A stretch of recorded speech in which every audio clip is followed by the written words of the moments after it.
Okay, so here's an interesting fact that I don't believe I've ever mentioned in any of my books or in any of my public videos or podcasts. I've never mentioned this before, but this is kind of a thing that I think about very frequently. And it is the fact that my mother, who is a Christian and believes in God and all that, believes that I am a miracle child. Now, this is okay. She was unable to conceive children. She was one of those people who really wanted to have biological children. That's the way she was. And she, the thing is, so in spite of the fact that she was having sex with my father, a horrific thought, and it traumatizes me to think of it. Um, she was not getting pregnant, and her hormonal balance was extremely screwed up, and it could be the stress in her life, the why her hormonal balance did not enable her to ovulate. She did not ovulate. And she took some kind of fertility drugs or something that her doctor prescribed her, and that helped her conceive my sister, which in hindsight was a very bad idea.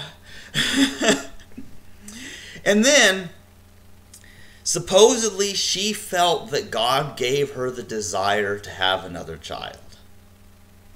And she prayed and prayed for God to let her get pregnant with another child, basically. This is what she told me, basically. And after 10 years of praying and wanting another child, and that time she wasn't on any hormones or drugs or anything like that. And so she believed that when she got pregnant with me, that it was a supernatural miracle, that God wanted me to be conceived and then be born at the time I was.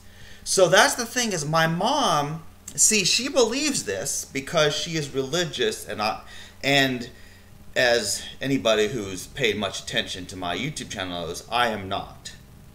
So what we have here, and I'm just giving you the facts right now. What we have here is my mom, who believes that God supernaturally intervened for her to conceive me. So in other words, arranged for her to ovulate and for my father's sperm to meet the egg to make me. So that's what happened. And now I am 31, and my 32nd birthday is May 15 of this year. And look at me now. I am a transgender, vegan, atheist, antinatalist. And it's a little bit awkward because, see, first of all, I don't believe my mom's God. I just think that she wasn't taught all this Christianity stuff since she was a small child. And she still believes in God, although she doesn't necessarily believe everything that the other Christians believe. Like, she doesn't believe in hell anymore. But the overall point is not to talk about my mother's religious beliefs or that. But the point of this is that it's kind of interesting that I have become the person I am, because it kind of blows the whole idea that I'm a miracle from God. Because if I'm some miracle from God, then how did I turn out to be the very opposite of everything that God wants, everything my mother would want? I mean, I imagine my mother would have liked me to be a Christian like her, and I'm not. And I imagine that, she, and that's the thing is, it's kind of awkward because she thinks she was supposed to have me and that God wanted her to have me. And I think that procreation and creating children is a horrible thing to do. like and that's the thing is, I'm like, well, this world is full of rape and murder and torture, and climate change is gonna kill us all pretty much. I mean, this is a horrible, shitty world to live in. And then people have the nerve to create more children by having sex, and when that's not enough and they have trouble conceiving, they will take drugs, or they'll do IVF, and they'll do all these things to try to biologically conceive children. And I'm like, that's weird. To me, it's weird because my mom believed that she was supposed to have children, which basically, in my mind, translates to she wanted biological children because she had a biological urge. This is a thing of evolution where obviously those with a stronger desire to reproduce are going to reproduce by whatever means. And so I view it in scientific terms, in terms of understanding of evolution and biological reproduction, and I understand that's what drove my mother to want children. But then she thinks I'm a miracle from God, and I'm like, well, why would God create a child who then turns out to be the enemy of Christianity and turns vegan when clearly God commands and even orders the killing of humans and other animals in the Bible? Like, to me, like, my life and everything I'm trying to do by being, this non-violent vegan person, that to me, veganism and Christianity are opposed, because I'm like that killing is wrong, but Christianity is full of justifications of slavery, racism, sexism, speciesism, and murder. And it's kind of a weird thing because this is a real problem I have. How can I relate to Christians, whether my mother or my friend Tasha or anybody else who's a Christian who defends their God and their Bible they believe is the Word of God, and it's full of all this murder?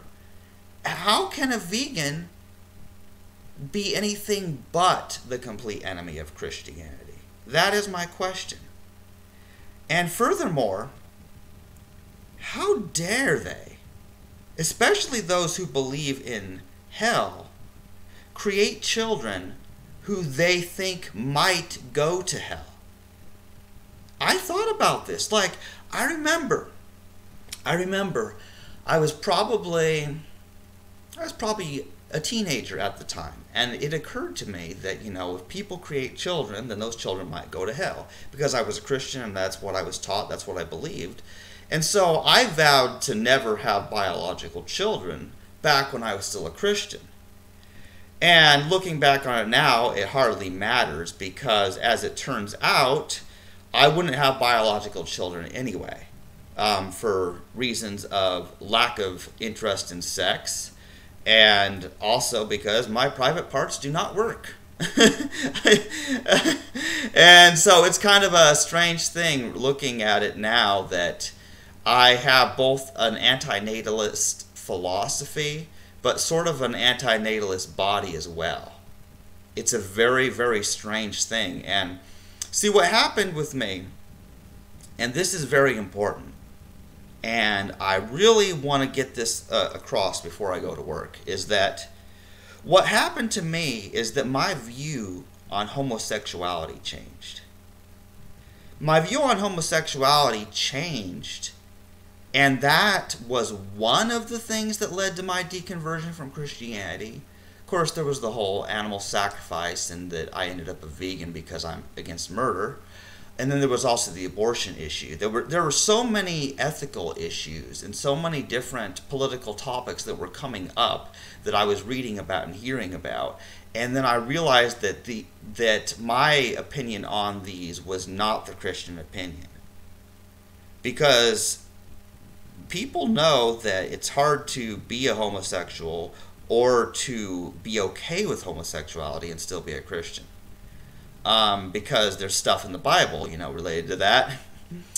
But what happened is I came to a very interesting conclusion.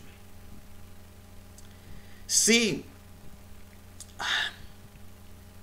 I was sodomized as a small child. I was sexually abused at the age of 2. And although it messed me up, the reason I'm mentioning this is that although it screwed me up, because it was not the, because of the fact that it was by a man to a man, or me as a small boy, because of that fact, because of the fact that homosexual acts, including homosexual rape, does not result in pregnancy, as bad as that was, it was not as bad as what my parents did by creating me. And that, of course, was a required step for me to experience that suffering. So understand that when you create children, you might not understand this, but if anybody out there understands this, get this. When you create children, you are dooming them to all of the suffering that they will experience in their whole life. They could be raped, they could be beaten, and they could be murdered in a horribly violent, painful way. You don't know, or depending on your religious beliefs, your children might go to hell. And that is something that you need to consider if you are okay with the idea of creating children. And knowing that all sorts of horrible things could go wrong, then you are a psychopath. I see no other way to put it. And that's the thing is, I mean, I see heterosexuality because of the fact that it does result in women getting pregnant. It's because of that very fact that I see heterosexuality, sex between a male and female, as an abomination, as a detestable, horrible act. It is an evil too terrible to admit the truth of, but I see it. And so it's like I cannot understand why anybody would do that. And then because people have heterosexual sex, then we have this abortion issue where people, they want to have sex and don't want children, so they kill them. And then my mother, who was able to have sex and not conceive children, but still wanted children. Like, we live in a screwed up world. But the thing is, nobody should be reproducing. Because this world is a horrible thing. Like, I wouldn't wish life in this world on anybody. And yes, there is joy and pleasure in some things in life. But regardless of how much pleasure a person may experience in their life, some have it better than others. These humans, including me, still contributed to the suffering of animals because we live in a carnist world. And I grew up eating meat, dairy, eggs, and honey and stuff like that, not knowing anything was wrong. And when I found out the truth, I became an ethical vegan and swore I would do my best to avoid doing anything that hurts and kills animals. And that is important to me. And so it was because I became a vegan and that I wanted to make sure that if I could avoid hurting anybody, I did. And that is why I vowed to never procreate. And I believe that because I already have a strong ethical reason for wanting to not procreate, that has a lot to do with why I have talked about wanting to get an orchiectomy, to get surgically castrated. Because since I'm not going to be reproducing, and you only want an orchiectomy if you don't plan on reproducing. And I have many other reasons that I want that done anyway. But I really wanted to express this, and this has been hard for me to explain. There's a lot that I said in this video, but I really wanted to be able to say this because I may be paranoid, but I never know when I'm going to die. And I feel like when I record my videos, it is because that way, if it's out there, people can still listen to what I have to say, even after I'm dead. And I hope, my greatest hope, is that somebody listens to this and goes vegan, or decides to not procreate, and maybe adopt children instead. And that's the thing. I may adopt somebody someday if I end up in a relationship, like I mentioned in one of my previous videos recently. But I would probably have to be in some type of relationship with somebody. And that person could be a man or a woman. It could be, because I don't discriminate based on gender. It's just that to have a life partner and that idea is something that I do want, and to be so that an adopted child potentially could have two parents. I sure didn't. But that's all I can really say right now, and I really need to get that out of my head so that I can go to work and focus on work. I'm a bit emotional right now.